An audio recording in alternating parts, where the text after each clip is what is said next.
Cuando ocurre un crimen, la policía suele actuar de inmediato. Algunos casos se resuelven en días, otros pueden tardar años, y hay unos que quedan congelados en el tiempo, sin respuestas durante décadas. Pero a veces, con un poco de suerte y persistencia, la verdad sale a la luz. Bienvenidos a Despacho del Crimen. Hoy veremos 5 casos que se resolvieron muchos años después. No olvides dejar tu like, la hora y desde dónde nos escuchas.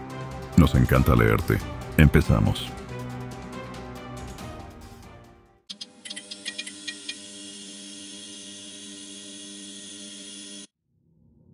Una noche de octubre de 1986, Tracy Gilpin, una adolescente de 15 años, salió de una fiesta en el vecindario de Rocky Nook, en Kingston, Massachusetts. Estaba caminando sola por la ruta hacia una tienda de conveniencia cuando desapareció sin dejar rastro. 21 días después, su cuerpo fue hallado en un bosque, con el cráneo destrozado. Lo que comenzó como una noche inocente, terminó en una pesadilla que marcaría a su familia durante más de 3 décadas. Y fue precisamente una de sus hermanas, convertida años después en jefa de policía, quien jugaría un papel clave en la lucha por descubrir al responsable. Tracy Lynn Gilpin había nacido el 3 de noviembre de 1968. Era la menor de 3 hermanas y vivía con su familia en Kingston, un pueblo tranquilo en la costa sur de Massachusetts. Quienes la conocieron la recuerdan como una joven reservada, amable, con un grupo cercano de amigas y una vida típica de una adolescente de secundaria. Cursaba el segundo año en Silver Lake Regional High School y esa noche, el 1 de octubre de 1986, había decidido asistir a una fiesta con amigos sin saber que sería la última vez que vería a su familia. La reunión transcurrió sin incidentes. Alrededor de las 10:30 de la noche, Tracy decidió que era hora de volver a casa. Llamó por teléfono a su hermana Melissa para pedirle que pasara a recogerla, pero mientras esperaba, decidió caminar sola hasta una tienda cercana, un Cumberland Farms, para comprar cigarrillos. Esa caminata de apenas unos minutos fue el punto en el que la historia se quebró. Tracy fue vista por última vez en el estacionamiento de la tienda, donde usó el teléfono público. Un empleado del lugar dijo que ella rechazó la oferta de alguien que le propuso llevarla en coche y simplemente se alejó caminando. Poco después, otro testigo reportó haber escuchado un grito y el sonido de un vehículo alejándose a gran velocidad, pero en ese momento, nadie le dio demasiada importancia. Cuando Melissa llegó al lugar, su hermana ya no estaba. Supuso que Tracy se había ido por su cuenta o que se había quedado con alguien más. La familia no sospechó de inmediato que algo grave hubiera ocurrido, pero a la mañana siguiente, cuando Tracy no apareció en casa y nadie sabía de ella, llamaron a la policía. Desde ese instante, el caso pasó de una posible confusión a una búsqueda desesperada. Las autoridades iniciaron operativos de rastreo en los alrededores del vecindario, con helicópteros, perros entrenados y decenas de voluntarios. Se distribuyeron carteles con su rostro en negocios, escuelas y estaciones de servicio. Pero no había pistas, ni un bolso, ni un zapato, ni señales de lucha. La desaparición era absoluta. La policía entrevistó a los asistentes de la fiesta, al personal de la tienda, vecinos, conductores. Se revisaron rutas posibles y se emitieron alertas interestatales. A pesar del esfuerzo, no hubo ningún avance concreto durante semanas. Fue el 22 de octubre, 21 días después, cuando una mujer que caminaba por el bosque del Miles Standish State Forest, a unos 20 kilómetros de Kingston, descubrió algo extraño entre las hojas secas. Lo que al principio parecía una figura abandonada era, en realidad, el cuerpo de una adolescente. Estaba parcialmente cubierto por ramas y tierra. Yacía boca abajo, sin señales de haber sido movido después del asesinato. Era Tracy. Había sido golpeada con un objeto contundente en la cabeza, con tal fuerza que el cráneo estaba fracturado en múltiples partes. Fue un ataque directo, brutal y deliberado. El hallazgo sacudió a la comunidad. El bosque donde la dejaron era una zona pública, un parque estatal usado por familias, ciclistas y caminantes. La escena del crimen fue acordonada y los peritos forenses recogieron todas las evidencias disponibles. En ese tiempo, la tecnología de análisis de ADN estaba en sus primeros pasos, por lo que las muestras que recolectaron fueron almacenadas con la esperanza de que algún día sirvieran. El informe forense confirmó que la causa de muerte había sido un traumatismo craneal severo. No se encontró evidencia concluyente de abuso sexual, pero la posición del cuerpo y el abandono en el bosque dejaban claro que no se trataba de una muerte accidental. Alguien la había llevado allí después de matarla. Con el cuerpo ya en manos de las autoridades, la investigación se centró en reconstruir las últimas horas de Tracy. Se revisaron todas las llamadas hechas desde el teléfono público de la tienda esa noche. Se buscaron vehículos sospechosos en la zona. Algunos testigos afirmaron haber visto un jeep o un coche oscuro en las cercanías. Se interrogaron a conocidos de la víctima y se cruzaron datos con otros crímenes no resueltos. Sin embargo, todos los caminos conducían al mismo lugar, a ninguna parte. Durante años el caso permaneció abierto pero estancado. Las pruebas biológicas permanecieron bajo custodia. La familia, por su parte, nunca dejó de insistir, en especial Kerry Gilpin, la hermana mayor. A medida que crecía, Kerry decidió entrar a la policía y eventualmente ascendió hasta convertirse en jefa de la Policía Estatal de Massachusetts. Su motivación era clara. Quería justicia para su hermana. Durante décadas mantuvo vivo el caso desde adentro, sin romper los protocolos, pero asegurándose de que no fuera olvidado. En 2016, ya con técnicas modernas de genealogía forense y análisis de ADN más precisos, el caso fue reactivado. Se enviaron nuevamente las muestras recolectadas en la escena del crimen, que ahora podían compararse con bases de datos nacionales. Fue gracias a esos avances que, finalmente, surgió una coincidencia. La coincidencia genética apuntaba a un hombre llamado Michael Hand. Tenía 61 años y vivía en Troutman, Carolina del Norte. En 1986, cuando Tracy desapareció, Hand vivía en la región de Massachusetts, no lejos del lugar donde ella fue vista por última vez. No era una figura desconocida en la comunidad, ni alguien con antecedentes visibles por violencia. Había sido militar, trabajó en seguridad privada y con el tiempo se mudó al sur, llevando una vida aparentemente normal. Pero el ADN no mentía, y la coincidencia con los restos hallados en el cuerpo de Tracy lo convirtió en el principal sospechoso. Los investigadores no se precipitaron. Primero, recolectaron información sobre su paradero en 1986. Confirmaron que tenía una conexión geográfica con la tienda Cumberland Farms y que había estado en la zona de Plymouth en las fechas clave. Se buscaron testigos que pudieran haberlo visto interactuar con adolescentes y se revisaron registros antiguos de vehículos. Aunque el caso se basaba principalmente en evidencia forense, las piezas alrededor del perfil de Hand comenzaban a encajar. El 10 de marzo de 2018, más de 31 años después del crimen, Michael Hand fue arrestado en su casa de Carolina del Norte. La orden de detención fue emitida por las autoridades de Massachusetts y la policía local colaboró en la detención. Hand no opuso resistencia. Al día siguiente fue extraditado al estado donde ocurrió el asesinato. La noticia del arresto se difundió rápidamente en medios locales y nacionales. No era un caso más. Se trataba del asesinato no resuelto de una menor, cuya hermana se había convertido en una figura de alto rango en la policía. Kerry Gilpin, entonces jefa de la Policía Estatal, emitió una declaración pública en la que agradecía el trabajo de los investigadores y el apoyo de la comunidad. Mencionó que si bien el arresto no borraba el dolor, significaba un paso importante hacia la justicia que su familia había esperado por décadas. No hizo referencia personal directa a su hermana Tracy en ese momento, respetando el proceso, pero su historia ya era conocida. Era imposible separar el compromiso profesional de Kerry del trauma personal que había motivado su carrera. El arresto de Michael Hand provocó reacciones encontradas. Para algunos, representaba el cierre de una herida larga. Para otros, planteaba nuevas preguntas. ¿Por qué nadie lo había vinculado antes al caso? ¿Cómo pudo vivir tantos años sin levantar sospechas? ¿Había cometido otros crímenes que permanecían ocultos?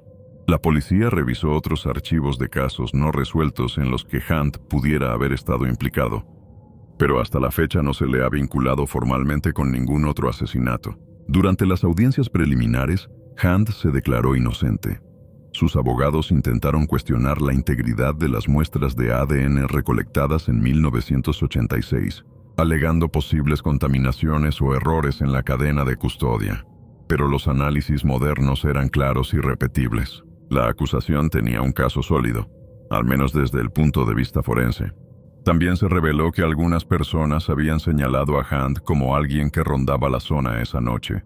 Aunque los testimonios eran vagos por el paso del tiempo, se esperaba que el juicio comenzara en 2022. La fiscalía preparaba un caso basado en la coincidencia genética, las inconsistencias en los relatos pasados de Hunt y su ubicación geográfica en las fechas clave.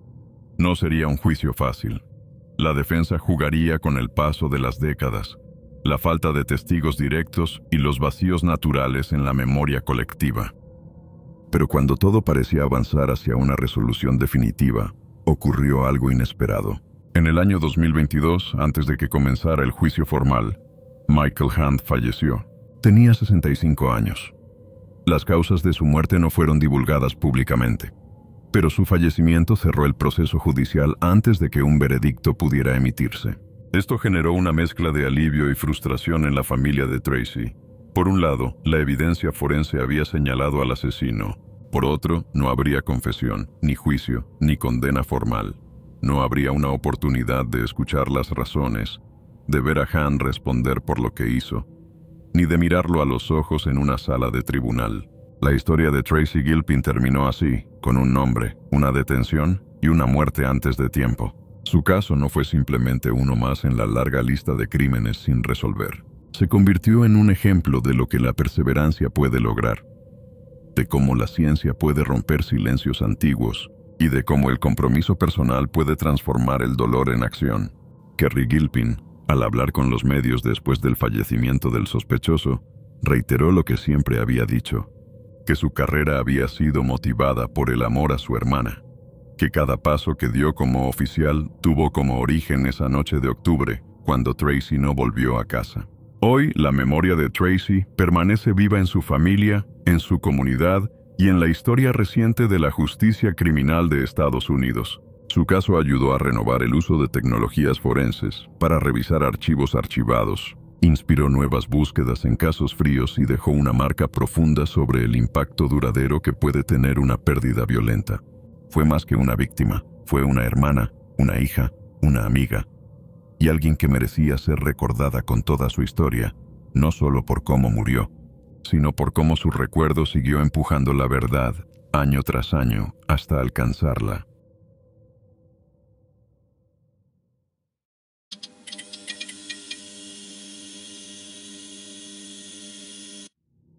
Una pareja de adolescentes fue emboscada en un descampado a las afueras de Los Ángeles. Horas después, 2 policías fueron asesinados a quemarropa en plena vía pública. No había cámaras. No había un nombre. Y pasarían 45 años antes de que alguien respondiera por todo aquello. Esta es la historia detrás de los crímenes de Richard Phillips y Milton Curtis. La madrugada del 22 de julio de 1957 comenzó como tantas otras en El Segundo, California. Era poco después de la 1:30 cuando los oficiales Richard Allen Phillips y Milton Curtis, patrullando en una zona tranquila del sur de Los Ángeles, notaron que un automóvil se había pasado una luz roja. Era un Ford de modelo antiguo, oscuro, con solo un hombre al volante. Sin sospechar nada inusual, lo detuvieron. Ambos eran jóvenes. Curtis, de apenas 25 años, llevaba solo 2 meses en la fuerza. Phillips, con 28, tenía algo más de experiencia y había servido como marine en Corea. Eran conocidos por ser correctos, cercanos a sus colegas y comprometidos con su trabajo. Aquella noche, habían salido en su ronda sin ninguna advertencia de lo que estaba a punto de suceder. El conductor del coche era Gerald Mason, un hombre de 23 años originario de Carolina del Sur. Estaba de paso por California, pero no como turista ni por negocios. Esa misma noche, poco antes de encontrarse con los oficiales, Mason había cometido un ataque salvaje. Había acechado a 2 parejas adolescentes en un área conocida como Lover's Lane, en la ciudad de Hawthorne. Les apuntó con un arma, los robó, los obligó a desnudarse y luego violó a una de las chicas. Tomó el vehículo de uno de ellos para huir. Mientras escapaba por las calles semivacías, pasó el semáforo en rojo. Fue entonces que lo detuvieron. Los detalles exactos de los minutos posteriores se conocen gracias a la reconstrucción forense y algunos indicios posteriores. Mason se mostró cooperativo. Esperó en el asiento mientras uno de los oficiales se acercaba por el lado del conductor y el otro revisaba el interior del vehículo. De repente, Mason sacó un revólver calibre .22 y disparó sin previo aviso. Primero le disparó a Curtis, que cayó gravemente herido. Luego salió del auto y le disparó por la espalda a Phillips, que había comenzado a escribir la infracción. Pese a las heridas, Phillips logró responder con su arma de reglamento y alcanzó a herir a Mason, que se dio a la fuga dejando todo atrás. Antes de perder el conocimiento, Phillips alcanzó a pedir ayuda por radio. Sus últimas palabras fueron un murmullo: «Envía ambulancia». Cuando los refuerzos llegaron a la escena, ambos oficiales yacían en el suelo. Curtis murió en el acto. Phillips fue trasladado con vida, pero falleció poco después en el hospital. La comunidad policial de El Segundo quedó devastada. Era la primera vez que 2 de sus oficiales eran asesinados de esa manera. No existía motivo evidente, ni antecedentes, y lo peor, no había una sola pista concreta sobre el responsable. La policía lanzó una cacería masiva. Se rastrearon casas, talleres, se revisaron los hospitales buscando a alguien con una herida de bala. Pero Mason se escondió bien. Las pertenencias de las parejas atacadas horas antes fueron halladas en el coche abandonado. También se recuperaron huellas dactilares, pero en esa época, el sistema de identificación nacional era limitado. No había coincidencias. Nadie llamado Gerald Mason estaba en los registros. Pasaron los días y luego los meses. En 1960, 3 años después del doble asesinato, un arma fue encontrada en un patio trasero de Manhattan Beach. Era un revólver calibre .22, con el número de serie aún visible. Al rastrear ese número, los investigadores descubrieron que había sido comprada en junio de 1957, menos de un mes antes del crimen, en una tienda Sears de Shreveport, en Luisiana. El comprador usó un nombre falso, George D. Wilson. La conexión era clara, pero aún no se tenía un sospechoso con nombre real. Las autoridades pensaron que estaban cerca, pero el caso volvió a enfriarse. Durante décadas, los nombres de Richard Phillips y Milton Curtis fueron recordados cada año por sus colegas, pero el crimen seguía sin resolverse. Mientras tanto, el asesino vivía libremente. Gerald Mason había regresado al este del país. Se casó, tuvo hijos, abrió estaciones de servicio y nunca volvió a aparecer en los radares de la justicia. No fue arrestado por ningún otro delito. Llevó una vida normal. Y durante más de 4 décadas nadie supo la verdad. Pasaron más de 40 años sin avances. Los archivos del caso, almacenados en una unidad de homicidios no resueltos, permanecieron intactos por décadas. Pero la tecnología siguió avanzando. A principios de los años 2000, el FBI y otras agencias estatales comenzaron a digitalizar bases de datos de huellas dactilares antiguas, algo que antes no existía. Lo que antes tomaba semanas y revisiones manuales, ahora podía cruzarse en segundos con millones de registros criminales. En 2002, una de esas coincidencias cambió todo. Una huella dactilar levantada del interior del coche robado en 1957 fue procesada de nuevo, esta vez en el nuevo sistema nacional automatizado, y saltó una coincidencia. No con un delincuente activo, ni con un sospechoso habitual, sino con un viejo registro de un hurto menor cometido en 1956, en Carolina del Sur. El nombre: Gerald Phaeton Mason. Los detectives del condado de Los Ángeles no podían creerlo. Revisaron el expediente. Confirmaron que Mason había vivido en California durante el verano del 57. Verificaron que su apariencia coincidía con los retratos hablados que algunos vecinos recordaban. Y luego buscaron más. Descubrieron que Mason, en 1967, había utilizado el alias George D. Wilson para registrarse en un YMCA en el sur de California, el mismo nombre que apareció en los registros de compra del revólver. Además, tenía una vieja cicatriz en la cadera, justo en el lugar donde el oficial Phillips había disparado. Coincidía con la trayectoria de la bala. Con todo eso, ya no había dudas. Después de 45 años, el asesino de Richard Phillips y Milton Curtis tenía nombre, dirección y rostro. El 29 de enero de 2003, una comitiva de agentes del FBI y detectives de homicidios viajó hasta Columbia, Carolina del Sur. Allí, en una casa modesta, vivía Mason con su esposa. Ya tenía 68 años. No opuso resistencia. Lo esposaron en silencio y lo pusieron en custodia. En la declaración inicial no negó nada. No dijo mucho. Solo preguntó si debía contratar un abogado. La noticia del arresto se expandió rápidamente por el país. Para la ciudad de El Segundo, fue como abrir una herida que nunca terminó de sanar. Para las familias de los oficiales asesinados, fue un momento difícil de describir. Muchos ya no estaban vivos, pero los hijos de ambos oficiales sí. Y después de toda una vida creciendo con ese vacío, ahora sabían el nombre del hombre que lo había causado. En marzo de 2003, Mason se presentó ante un juez en California. Aceptó un acuerdo para declararse culpable. Se le imputaron 2 cargos de asesinato en primer grado. A cambio, se retiraron los cargos relacionados con la violación y el robo. El fiscal dejó claro que no se trataba de suavizar la pena, sino de evitar largos juicios que revivieran el trauma de las víctimas sobrevivientes. En la sala del tribunal, Mason pidió disculpas. Dijo que no entendía por qué había hecho lo que hizo, que había vivido con esa culpa por décadas. Lloró, pero las lágrimas no conmovieron a nadie. La hija del oficial Phillips le dijo que no buscaban su perdón, porque no podía devolver lo que se había llevado. El hijo de Milton Curtis declaró que, mientras Mason vivía libre, sus familias habían sido marcadas para siempre. El juez le impuso 2 cadenas perpetuas consecutivas, sin posibilidad de libertad condicional.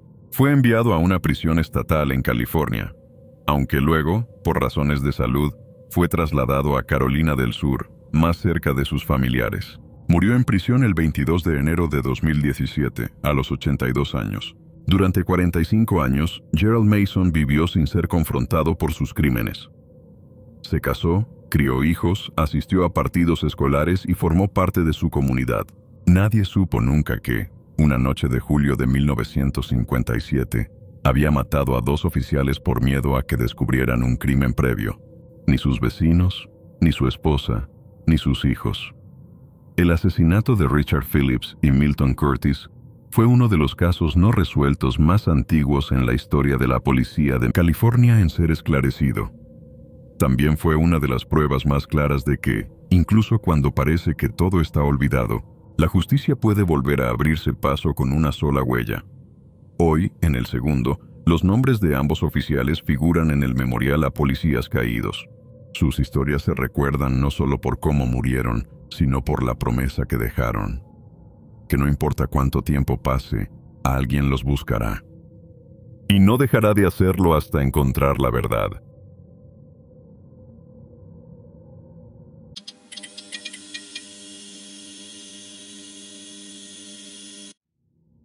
Era una tarde helada de diciembre de 1957.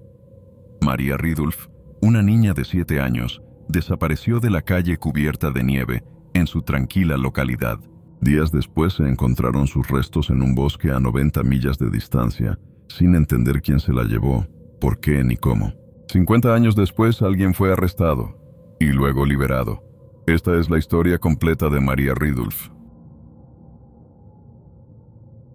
Era martes, 3 de diciembre de 1957 en Sycamore, Illinois, una ciudad pequeña con poco más de 7,000 habitantes. La nieve cubría las veredas y los techos desde hacía días. Las temperaturas habían caído por debajo de 0 esa tarde, pero no era un motivo para que los niños dejaran de jugar. Sycamore era el tipo de lugar donde todos se conocían, donde los chicos caminaban solos a la escuela y jugaban hasta que se encendían las luces del porche. Maria Elizabeth Ridulph tenía 7 años. Era delgada, de pelo castaño oscuro y ojos marrones. Tenía una sonrisa vivaz y una energía incansable. Era la menor de 4 hijos en la casa de Michael y Frances Ridulph. Vivían en la esquina de Center Cross y Archie Place, un barrio residencial tranquilo, de casas con jardines sin rejas. Su mejor amiga era una niña un poco mayor llamada Kathy Sigman, de 8 años, que vivía justo enfrente. Aquel día, después de la escuela, María y Kathy pasaron parte de la tarde en casa recortando figuras de papel. Estaban ansiosas por salir a jugar y finalmente, alrededor de las 6 de la tarde, pidieron permiso y salieron. La calle estaba oscura, pero aún no era de noche cerrada. Llevaban ropa abrigada, botas, gorros y guantes. Aunque a María se le habían mojado sus manoplas, Kathy le prestó las suyas. Cerca de las 6:45 p.m., mientras jugaban a su habitual esquivar autos, un juego que consistía en saltar a la vereda justo antes de que pasara un coche, un hombre joven se les acercó. No venía corriendo. No parecía desarreglado. Era delgado, de rostro suave, cabello rubio oscuro o castaño claro, bien peinado, con una chaqueta oscura. Les sonrió, se presentó como Johnny y comenzó a hablarles. Les preguntó si les gustaban las muñecas. Luego les preguntó si les gustaban los cerdos. Era una conversación algo extraña, pero su tono era amigable. María le respondió que sí. Luego él se agachó y le ofreció un chapuzón. Así lo llamaban a los paseos a caballito. María rió y aceptó. Se subió a su espalda, mientras Kathy observaba. Entonces recordó que había dejado sus propias manoplas en la casa y corrió hasta la puerta para buscarlas. No tardó ni 2 minutos. Cuando volvió a la calle, ya no había nadie. No había rastro de María. Johnny también se había esfumado. Kathy se quedó paralizada. Miró hacia los lados. Llamó a su amiga por su nombre y no obtuvo respuesta. Corrió a avisar a los Ridulf. El padre Michael salió corriendo inmediatamente. Buscó por todo el vecindario. Luego se sumaron vecinos y después la policía local. A las 8:00 p.m. ya había una búsqueda activa organizada. Para las 10:00 p.m.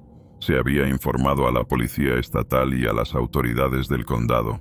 El FBI fue contactado al día siguiente. Durante las siguientes 24 horas, más de 100 personas participaron en la búsqueda. Se rastrillaron zanjas, casas abandonadas, pozos, depósitos, incluso el río Kishwaukee. Nada. Kathy, que apenas podía hablar del trauma, dio una descripción lo más detallada que pudo. Dijo que el hombre era joven, no mayor de 20 o 25 años, con abrigo, pelo corto, sin acento. Dijo que parecía un buen tipo, alguien que no asustaba. Esa descripción fue suficiente para que comenzara una oleada de interrogatorios. La policía local, con ayuda del FBI, fue puerta por puerta, preguntando por jóvenes que vivieran cerca y tuvieran contacto reciente con niños. Uno de esos jóvenes se llamaba John Tessier. Tenía 18 años en ese momento. Vivía a solo 2 cuadras, y su nombre había aparecido en una lista inicial. Pero según su madre, ese mismo día había tomado un tren a Chicago para una cita médica militar como parte de un proceso de alistamiento en las fuerzas aéreas. Tenía un boleto de tren como prueba. El FBI lo interrogó. Pasó el polígrafo. Fue eliminado como sospechoso. Los días siguieron. El caso quedó estancado. Nadie había visto nada. No había huellas, ni testigos, ni gritos. La nieve había cubierto y borrado todo. No se tenía idea de si María estaba viva, si había sido llevada lejos o si seguía cerca. Y entonces, el 26 de abril de 1958, casi 5 meses después, 2 hombres encontraron un cuerpo. Los 2 hombres caminaban por una zona rural, cerca de Galena, en el condado de Joe Davis, Illinois, a unos 160 kilómetros de Sycamore. Recolectaban hongos silvestres en un terreno boscoso y poco transitado, cuando notaron algo inusual entre la vegetación. Eran restos humanos. Estaban parcialmente cubiertos por ramas y hojas. Al acercarse, vieron que se trataba del cuerpo de una niña. Estaba en avanzado estado de descomposición. Solo llevaba una camiseta interior blanca, una camisa de manga larga y calcetines. Faltaban el abrigo, los pantalones, la ropa interior y los zapatos. Al costado del cuerpo había algunos cabellos oscuros y una bufanda trenzada. No había señales evidentes de violencia visible por la condición del cuerpo, pero algo en la forma del hallazgo dejaba en claro que no había sido accidental. El análisis odontológico permitió confirmar que se trataba de María Ridulf. Su familia fue notificada de inmediato. Michael y Frances, los padres, recibieron la noticia con el tipo de silencio que solo produce una pérdida de esa magnitud. Kathy, su mejor amiga, también fue informada. Nunca volvió a hablar de la escena de aquella noche sin quebrarse. La autopsia, limitada por el deterioro del cuerpo, no logró establecer con certeza la causa de muerte. Sin embargo, los informes posteriores indicaron que había indicios de múltiples cortes en la región del cuello, compatibles con arma blanca. Aunque no había manera de saber si la agresión fue sexual, la ausencia de ropa interior y pantalones sugería una posibilidad de ataque con componente sexual. No se encontraron fluidos ni ADN recuperable. La investigación volvía al punto de partida, sin testigos, sin rastros, sin sospechosos activos. Durante las semanas posteriores al hallazgo, se reabrieron todas las entrevistas del primer mes de investigación. Se volvieron a interrogar a vecinos. Se revisaron reportes del tren. Incluso se contactó al ejército y a agencias estatales para encontrar hombres con el nombre Johnny, pero no hubo nada concluyente. El caso fue perdiendo visibilidad y con los años quedó como un expediente cerrado pero no resuelto. María fue enterrada en el cementerio Elmwood, en Sycamore. La comunidad colocó una placa con su nombre y una inscripción simple: nunca olvidada. En la escuela primaria se hizo un mural con su rostro. Cada aniversario, los vecinos colocaban flores en su tumba. Pero la justicia seguía lejos.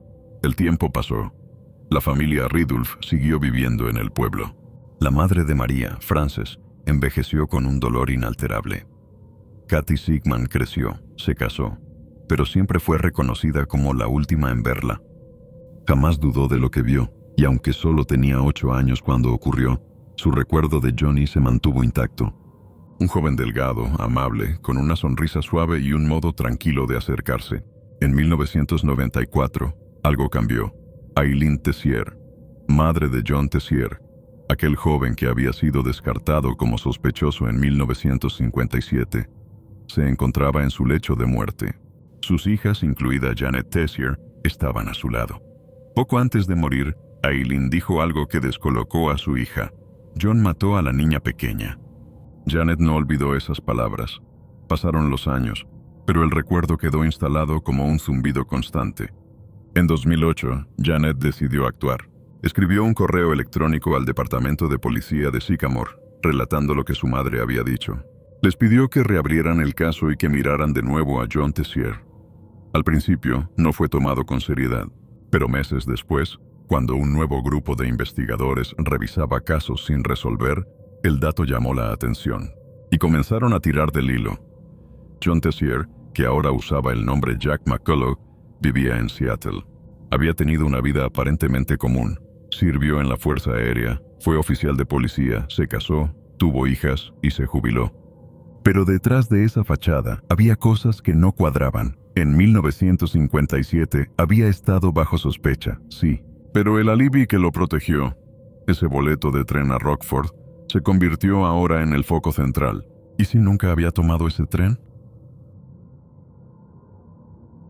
Los investigadores, con nuevas herramientas forenses y acceso a archivos digitalizados, empezaron a revisar minuciosamente el alibi que había protegido a John Tessier durante medio siglo.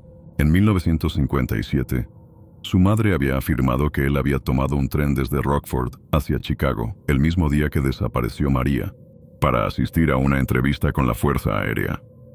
Se dijo que el viaje lo alejaba lo suficiente como para que no pudiera haber estado en Sycamore a las 6:45 de la tarde, la hora en que se vio por última vez a María.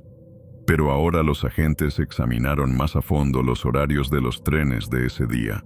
Los registros telefónicos y el testimonio de personas que interactuaron con Tessier ese 3 de diciembre. Descubrieron que la llamada telefónica que usó como parte de su coartada, una llamada de cobro a casa de su novia desde Rockford, se había realizado a las 6:57 p.m. Eso significaba que, en teoría, él podría haber estado en Sycamore a las 6:45, secuestrar a María en cuestión de minutos, salir inmediatamente en coche hacia Rockford, a unos 40 minutos, y llegar justo a tiempo para realizar esa llamada telefónica. Lo más perturbador fue lo que encontraron en su archivo médico militar. La hora de su cita en la oficina de reclutamiento en Chicago estaba programada para el 4 de diciembre, no el 3, es decir, no había una razón verificable por la cual él debía estar en Chicago esa noche. Los investigadores también reexaminaron una serie de datos antiguos que habían pasado desapercibidos. Una carta escrita por su madre, donde decía que había estado convencida de que John era culpable, pero que había mentido para protegerlo. Antiguos informes escolares sobre su conducta violenta y sexualizada desde joven. El testimonio de una media hermana que aseguró que él abusaba de niñas pequeñas, incluida ella. Ninguno de estos elementos por sí solos eran suficientes, pero sumados pintaban un cuadro inquietante. Además, Kathy Sigman, quien ahora era Katie Chapman, ya adulta, fue entrevistada de nuevo. Se le mostraron viejas fotografías de sospechosos. Una de ellas era de John Tessier en 1957. Cuando la vio, dijo que ese rostro coincidía con el del hombre que se había acercado a ellas aquella noche de diciembre. No dudó, dijo, ese es Johnny. Con esa nueva información, en 2011 se emitió una orden de arresto contra Jack McCullough. Fue detenido en su casa en Seattle y extraditado a Illinois. Tenía 71 años cuando lo arrestaron. Lo acusaron de secuestro y asesinato en primer grado. Fue un caso excepcional, uno de los más antiguos homicidios infantiles en Estados Unidos, en llegar a juicio con un acusado vivo. Durante el juicio, celebrado en 2012, los fiscales presentaron todo lo que tenían: el supuesto cambio de alibi, el testimonio de Kathy Chapman, los relatos de las medias hermanas de McCullough, la confesión en el lecho de muerte de su madre, y su historia personal llena de abusos y conductas perturbadoras desde la adolescencia. No había pruebas físicas, ninguna huella, ningún ADN. Todo se sostenía en testimonios reconstruidos con el paso de más de medio siglo. La defensa argumentó que nada era concluyente, que la memoria humana, después de tantos años, es frágil, que Kathy no podía estar completamente segura, que los registros de viaje eran ambiguos, que no había evidencia directa, pero el jurado lo encontró culpable. En septiembre de 2012, Jack McCullough fue condenado a cadena perpetua. En la sala, la familia Ridulph lloró. Para ellos, se cerraba una herida que había sangrado durante 55 años. Finalmente, alguien había sido responsabilizado.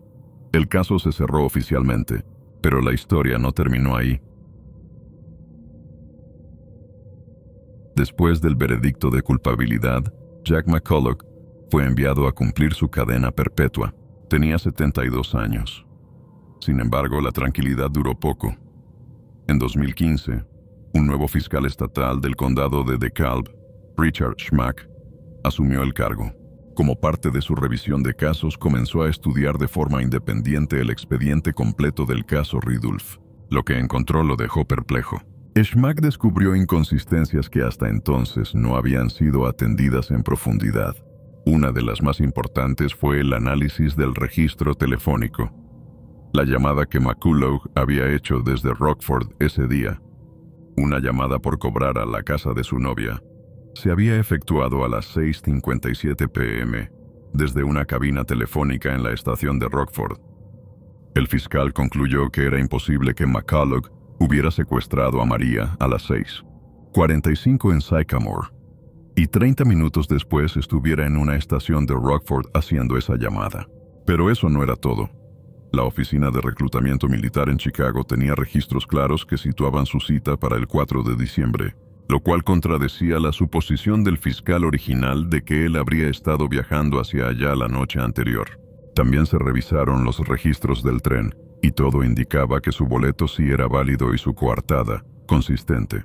Además, la evidencia circunstancial sobre supuestos abusos o conductas inapropiadas por parte de McCullough, presentada durante el juicio, no tenía ninguna relación directa con el crimen. Su historial era, en el mejor de los casos, preocupante, pero no implicaba que hubiera asesinado a una niña de 7 años. Schmack se convenció de que McCullough era inocente, y fue más allá. Pidió directamente que se revocara la condena. En abril de 2016, un juez del condado anuló el veredicto de culpabilidad. Jack McCullough fue liberado de prisión tras pasar casi 4 años encerrado. En septiembre de ese mismo año, se desestimaron oficialmente los cargos. Finalmente, en abril de 2017, McCullough fue declarado legalmente inocente, el paso más contundente que la ley permite para revertir una condena injusta. La reacción pública fue caótica. Muchos en Sycamore no aceptaron la decisión. Frances Ridulph, la hermana mayor de María, se mostró indignada. Dijo que era una traición a la memoria de su hermana, que Kathy había identificado a Johnny sin dudarlo, que McCulloch tenía un pasado oscuro y que solo alguien como él podía haber cometido ese crimen. Para ella, y para buena parte de la comunidad, el sistema había soltado al asesino de María. Pero para otros, el caso era una muestra dolorosa de lo que ocurre cuando una investigación se basa en recuerdos envejecidos, presión pública y falta de pruebas físicas. No había una sola evidencia directa que conectara a McCulloch con el crimen. Hoy, la muerte de María Ridulph sigue sin una resolución definitiva. La placa con su nombre sigue en pie. Los residentes más antiguos aún recuerdan esa noche helada en que desapareció, y cómo ese evento cambió su forma de ver el mundo. Jack McCulloch, después de ser exonerado, intentó demandar al Estado por encarcelamiento indebido, pero su vida quedó marcada para siempre. Vivió los últimos años con el estigma de un crimen que decía no haber cometido y del cual ya no podía escapar. El caso de María es una advertencia de lo fácil que es equivocarse, de lo frágil que puede ser la memoria humana y de lo devastador que es buscar justicia en ausencia de verdad absoluta. Y aunque ya no se lo menciona en las noticias, en Sycamore hay una casa, una esquina y una tumba que todavía preguntan: ¿quién era Johnny? ¿Y qué pasó realmente con María Ridulph aquella noche de diciembre de 1957?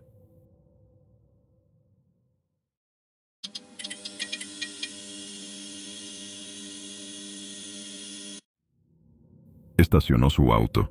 Caminó hacia la caseta de vigilancia donde solía dejar su abrigo, pero nunca llegó a marcar su ingreso. Solo se necesitó una mañana, un instante, para borrar su presencia. Durante 34 años nadie supo quién la había matado, hasta que una huella dormida en un cajón habló. Esta es la historia de Diane Maxwell. Houston, Texas. Era domingo 14 de diciembre de 1969. La ciudad aún se despertaba cuando Diane Maxwell, de 25 años, dejó a su hijo pequeño al cuidado de su madre. Tomó su bolso, sus llaves y salió en dirección a su trabajo. Era operadora de la compañía telefónica Southwestern Bell. Diane no solía faltar. Había sido madre joven. Luchaba por darle una vida estable a su hijo y nunca dejaba sus responsabilidades al azar. A las 6:15 de la mañana llegó al estacionamiento destinado a los empleados, ubicado en un edificio en el centro de Houston. Manejaba su Mustang rojo, lo estacionó en uno de los espacios designados. Desde allí debía caminar unos metros hasta un pequeño cuarto donde las operadoras dejaban sus pertenencias y fichaban la hora de entrada. Pero Diane nunca llegó a marcar su ingreso. Pocos minutos después de haber estacionado, un hombre se acercó al coche. La arrastró fuera del vehículo. La condujo a la fuerza hasta un cobertizo abandonado detrás de una vieja estación de servicio, apenas a 2 cuadras de allí. El ataque fue rápido, violento. Diane fue golpeada, violada, estrangulada y apuñalada. Murió por una hemorragia interna provocada por una de las heridas. Tenía solo 25 años. Su cuerpo fue descubierto esa misma tarde. Estaba tirado en el suelo del cobertizo, cubierto parcialmente por una manta sucia. Su ropa interior había sido removida y su blusa estaba desgarrada. Junto al cuerpo se encontró parte de su bolso y su identificación. La escena no dejaba dudas. Había sido un crimen sexual, impulsivo, con violencia brutal. Los detectives de homicidios de Houston llegaron en cuestión de minutos. El Mustang rojo fue encontrado intacto en el estacionamiento. Adentro había huellas visibles, una parcial en la palanca de cambios y otra en el retrovisor interior. Se tomaron moldes, se fotografiaron. En la escena del crimen también se levantó una huella parcial de palma en un costado del cobertizo. La evidencia fue archivada. Se comparó con los registros disponibles, pero en 1969 no existía una base nacional automatizada de huellas. Las coincidencias debían hacerse manualmente, una a una. No se encontraron matches. No había testigos. Nadie había visto a Diane caminar. Nadie notó al hombre que la interceptó. El caso quedó abierto, pero sin rumbo. Con el paso de los años, fue asignado a distintas divisiones. La familia de Diane, especialmente su hermano, David Maxwell, quien más tarde se convertiría en Ranger de Texas, insistió repetidamente en que se revisara. Cada aniversario, cada nueva herramienta forense renovaban la esperanza, pero la evidencia parecía no hablar. Las huellas seguían sin identificar. La memoria del caso se fue diluyendo. Diane fue enterrada en silencio. Su hijo creció sin su madre. Los detectives que trabajaron el caso se jubilaron. Houston siguió cambiando. Los cobertizos de la zona fueron demolidos y el lugar del crimen fue convertido en un lote baldío, luego en un estacionamiento más moderno. Pero la carpeta de Diane nunca se cerró. Dormía en los archivos de casos fríos. Hasta que en 2003, todo cambió. Ese año, 2003, el Departamento de Policía de Houston estaba modernizando su unidad de casos sin resolver. Con acceso a nuevas herramientas tecnológicas, comenzaron a revisar huellas digitales de crímenes archivados hacía décadas. Uno de esos sistemas era el AFIS, una base de datos automatizada de huellas a nivel nacional, que permitía comparar en segundos lo que antes podía tardar meses o años. La evidencia recolectada en el caso de Diane Maxwell fue reexaminada con este nuevo sistema. Entre las impresiones que habían sido tomadas en 1969 y cuidadosamente preservadas, una huella parcial de palma coincidió casi de inmediato con un nombre: James Ray Davis. En 1969, Davis tenía 25 años, la misma edad que Diane. Era un delincuente de bajo perfil con antecedentes por robo.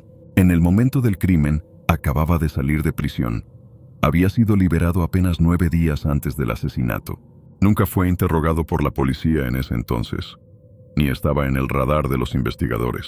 La coincidencia en la huella lo puso directamente en el centro de la investigación. Los detectives no perdieron tiempo. Lo localizaron viviendo en Atlanta, Texas, una ciudad a unas 5 horas de Houston. Tenía 58 años. Cuando la policía se presentó en su puerta, le mostraron las imágenes, las huellas, los datos que lo conectaban directamente con el auto de Diane y la escena del crimen. James Ray Davis no lo negó. Confesó haber estado allí. Dijo que no conocía a Diane, que solo vio una oportunidad. La interceptó cuando bajaba de su coche. Dijo que la atacó por impulso, que robó su bolso. Admitió haberla llevado al cobertizo, haberla golpeado y asesinado. Negó la violación, pero los detalles del crimen hablaban por sí solos. Fue arrestado de inmediato. El caso, que había permanecido congelado durante 34 años, se resolvió en cuestión de días gracias a una huella dormida en un archivo. En noviembre de 2003, Davis se declaró culpable del asesinato de Diane Maxwell. No hubo juicio extenso. No se necesitó convencer a un jurado. Él mismo aceptó los cargos ante el juez. Fue sentenciado a cadena perpetua sin posibilidad de libertad condicional. Durante la audiencia, el hermano de Diane, David, estuvo presente. No habló a la prensa. Solo dijo que después de tantos años, era un cierre. No completo, pero sí necesario. Davis fue enviado a una prisión del estado de Texas. Pasó el resto de sus días encerrado. Murió en 2007, apenas 4 años después de su condena. Nunca fue vinculado a otros crímenes, aunque su historial sugiere que el ataque a Diane pudo no haber sido su primer acto de violencia. El asesinato de Diane Maxwell fue resuelto, pero no olvidado. Su caso es uno de los más antiguos en Houston en resolverse mediante tecnología forense. Su nombre aparece hoy en varias capacitaciones policiales como ejemplo de la importancia de preservar evidencia y del poder que una sola huella puede tener cuando el tiempo y la ciencia finalmente se alinean. Y para su familia, aunque pasaron décadas, la verdad llegó. Un día de diciembre, Diane Maxwell salió a trabajar como cualquier otro. No regresó. Pero su historia no terminó ese día. Terminó el día en que, por fin, alguien se hizo responsable.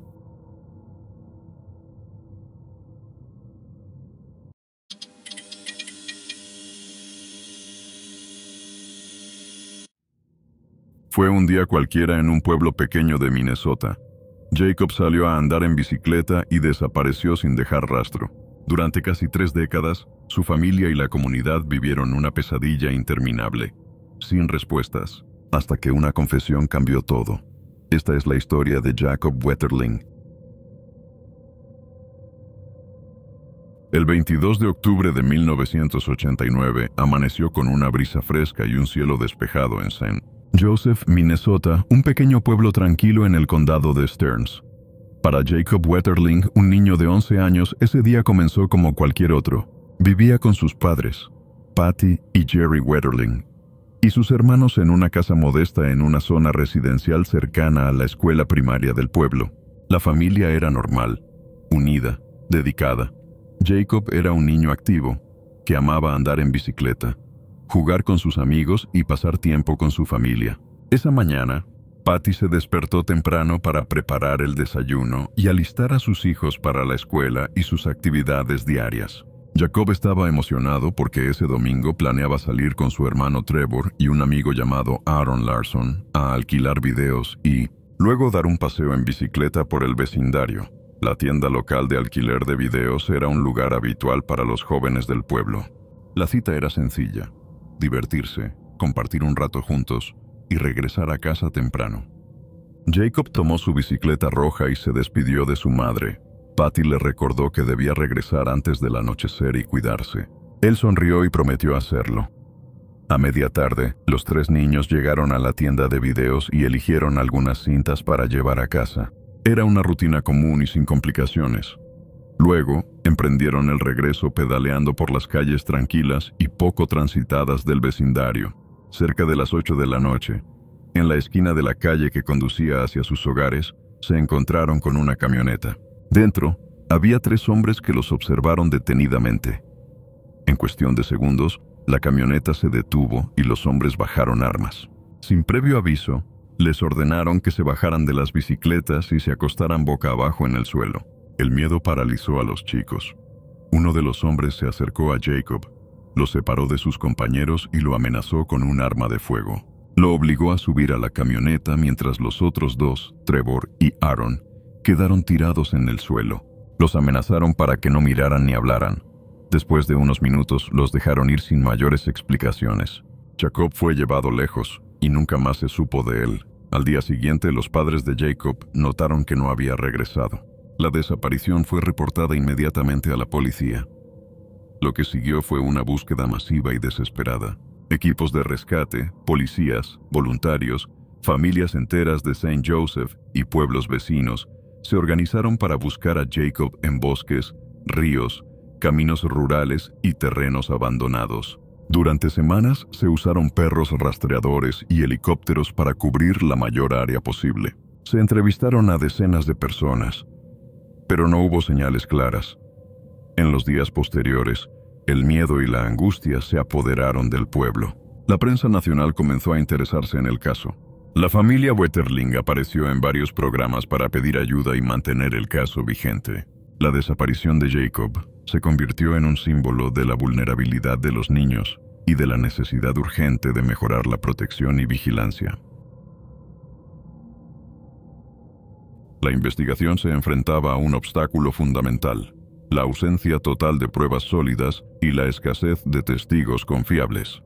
A pesar de la movilización masiva, las horas y días posteriores a la desaparición se tornaron en semanas y luego en meses sin avances significativos.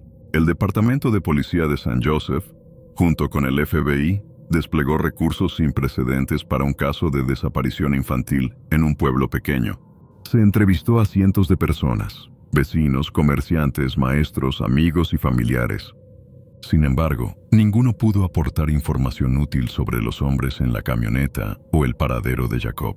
La policía recabó descripciones vagas de los agresores, hombres blancos, entre 20 y 40 años, que actuaron con frialdad y violencia. Pero no había nombres, no había rostros reconocidos. Los registros de vehículos en la zona no ayudaron a identificar la camioneta. Mientras tanto, la familia Wetterling vivía un infierno. Patty y Jerry se convirtieron en activistas incansables, hablando en público, participando en programas de televisión y creando conciencia sobre la seguridad infantil. En su nombre se promulgó la Ley Jacob Wetterling en 1994, que estableció el primer registro nacional de delincuentes sexuales y mejoró los protocolos de vigilancia. La ley exigía que los delincuentes sexuales registraran sus domicilios y que las autoridades mantuvieran un seguimiento estricto. buscando evitar que casos como el de Jacob se repitieran. Sin embargo, el dolor de la familia no cesaba. Cada aniversario era un recordatorio cruel de la ausencia, de la incertidumbre. Durante más de 2 décadas, el caso permaneció congelado. La policía actualizaba las investigaciones cuando aparecían nuevas tecnologías o pistas, pero sin éxito. Entre los sospechosos, uno que llamó la atención fue Danny Heinrich, un hombre con antecedentes penales, conocido por conductas violentas y de abuso.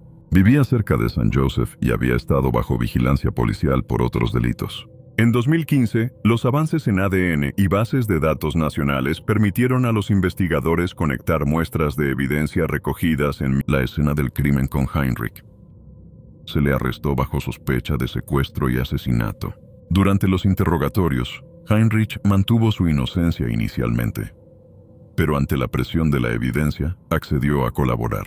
Guiado por él, la policía localizó los restos de Jacob enterrados en un campo cerca de Paintsville, a unos 40 kilómetros del lugar de la desaparición. La familia Wetterling, tras años de agonía, pudo finalmente enterrar a Jacob y comenzar a sanar las heridas que casi 3 décadas de incertidumbre dejaron. El caso se cerró formalmente, y Heinrich fue condenado a cadena perpetua. La historia de Jacob Wetterling trascendió lo personal y lo judicial. Se convirtió en un símbolo nacional de la protección infantil, una advertencia sobre la vulnerabilidad de los niños y un llamado a la acción para que la sociedad y las autoridades cambien para mejor. La detención de Danny Heinrich en septiembre de 2015 marcó un punto de inflexión en un caso que había permanecido abierto por casi 26 años. Heinrich, un hombre de 50 años en ese momento, había acumulado antecedentes penales menores, pero nada que lo hubiese señalado directamente como un peligro extremo. Sin embargo, la evidencia de ADN lo vinculaba sin lugar a dudas al secuestro y asesinato de Jacob Wetterling. La policía había encontrado muestras de ADN en la escena que, hasta entonces, no habían podido identificar. Con el avance de las bases de datos forenses nacionales, el perfil genético pudo finalmente ser asociado a Heinrich. Fue arrestado en su casa y llevado a interrogatorio. En un primer momento, se mostró reservado y negó cualquier participación.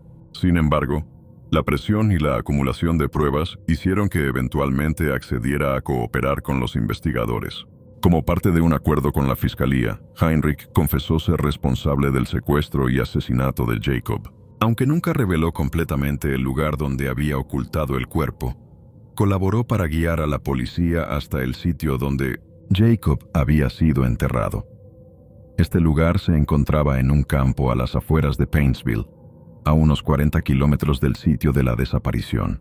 El hallazgo de los restos de Jacob fue devastador para la familia y la comunidad, pero al mismo tiempo les permitió tener un cierre necesario después de tantos años de incertidumbre y dolor. Se realizó una ceremonia de entierro formal para Jacob, a la que asistieron familiares, amigos y miembros de la comunidad, quienes durante años habían mantenido viva la esperanza de su regreso. En cuanto al proceso judicial, Heinrich fue acusado formalmente de secuestro y asesinato en primer grado. Ante la evidencia contundente y la confesión, no se llevó a cabo un juicio prolongado. Heinrich se declaró culpable y fue sentenciado a cadena perpetua sin posibilidad de libertad condicional.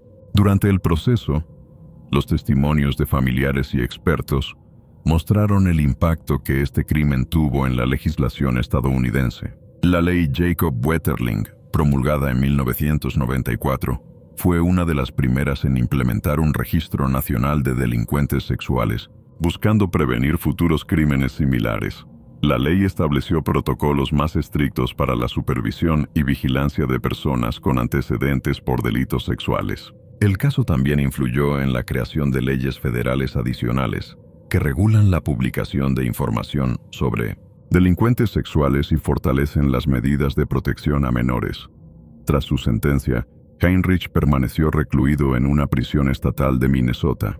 Durante los años siguientes, no hubo indicios de que estuviera involucrado en otros crímenes, aunque algunos expertos opinan que pudo haber cometido abusos menores que no fueron detectados o denunciados. La comunidad de St. Joseph y todo Minnesota enfrentaron un proceso de sanación lento pero necesario. La desaparición de Jacob se convirtió en una memoria dolorosa, pero también en un símbolo de cambio y conciencia social.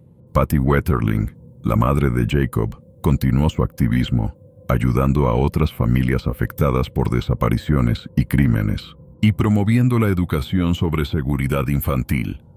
La historia de Jacob Wetterling no solo es un relato de dolor y pérdida, sino también un testimonio de la importancia de la perseverancia, la ciencia forense y el compromiso comunitario para buscar justicia y proteger a los más vulnerables.